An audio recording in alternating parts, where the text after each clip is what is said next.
మనం చూస్తున్నట్టు భారతదేశము అన్ని రంగాల్లో చాలా పురోగమిస్తుంది. మేరా భారత్ మహాన్. బట్ అన్ఫార్చునేట్లీ ఏమిటంటే హార్ట్ అటాకుల్లో ఎస్పెషల్లీ యంగ్ వయసులో వచ్చే హార్ట్ అటాక్లో కూడా అన్యూజువల్గా ఈ నంబర్స్ చాలా పెరుగుతున్నాయి.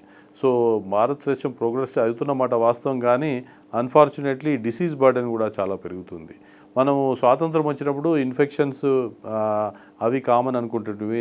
ఊపిరితిత్తుల ఇన్ఫెక్షన్ కానీ వేరే దాంతో కానీ మలేరియా జబ్బులు అట్లాంటి వాటితో రోగులు ఎక్కువగా చనిపోతుంటాయి. కానీ ఇప్పుడు అదంతా ప్యాటర్న్ మారిపోయింది.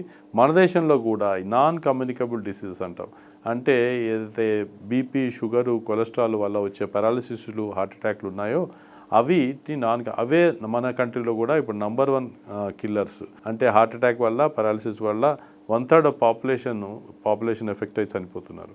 సో కనుక ఇది అందరూ తెలుసుకోవాల్సిన విషయం. ఎందుకు ఇంత పెరిగిందని ఆలోచిస్తున్నట్టయితే మన యంగ్ వయసులో వచ్చే హార్ట్ అటాక్లకు మెయిన్గా కారణము స్మోకింగ్, ధూమపానం. స్మోకింగ్ అంటే పొగ పీల్చడమే కాకుండా టొబాకో, తంబాకు ఎటువంటిది తీసుకున్నా దానికి సిమిలర్ ఇల్ ఎఫెక్ట్స్ ఉంటాయి. ఈ స్మోకింగ్ చేయడం వల్ల శరీరంలో ప్రతి భాగము దేనికైతే బ్లడ్ సప్లై ఉంటుందో అది అన్నీ కూడా ఎఫెక్ట్ కావడానికి అవకాశం ఉంది. సో బ్లడ్ సప్లై, రక్త ప్రసరణ లేకుండా ఏ పార్ట్ కూడా ఉండజాలదు మన మనిషిలో. అందుకని ప్రతి ఆర్గన్ కూడా స్మోకింగ్ వల్ల డ్యామేజ్ అవ్వడానికి అవకాశం ఉంటుంది. ఎస్పెషలీ హార్ట్ రక్తనాళాల్లో బ్లాక్స్ వచ్చి ఇట్లా స్పాజమ్స్ వచ్చి కుచించుకుపోయి హార్ట్ రక్తనాళాల్లో ఇమీడియట్గా హార్ట్ అటాక్ సంభవించడానికి అవకాశం ఉంది.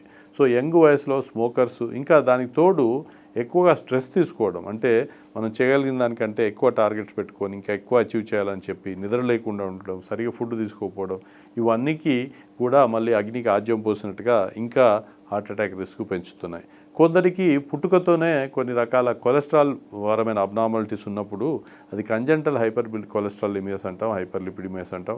వాటి వల్ల కూడా హార్ట్ అటాక్లు అర్లీగా సంభవించవచ్చు.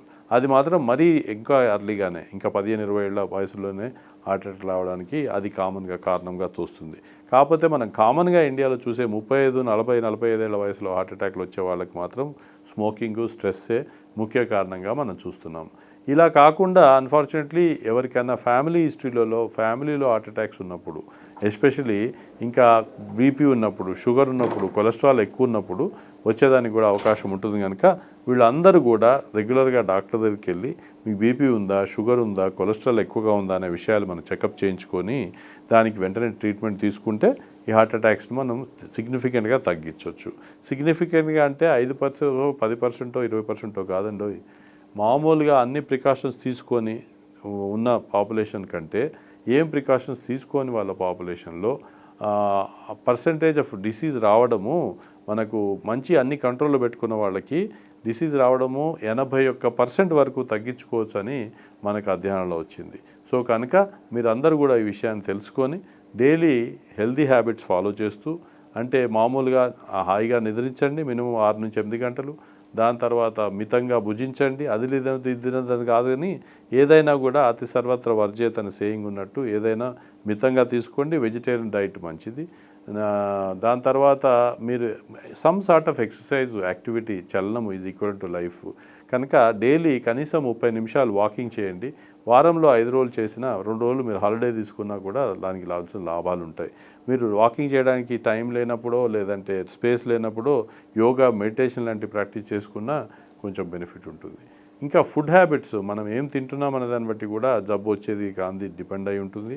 సో మీరు మితంగా భుజిస్తే మంచిది. ఇది ఇంకా స్ట్రెస్ లేకుండా హ్యాపీగా ఉండండి. అలా కాకుండా అన్ఫార్చునేట్లీ బీపీ, షుగర్లు, కొలెస్ట్రాల్ వచ్చినప్పుడు దాని ట్రీట్మెంట్ తీసుకోండి.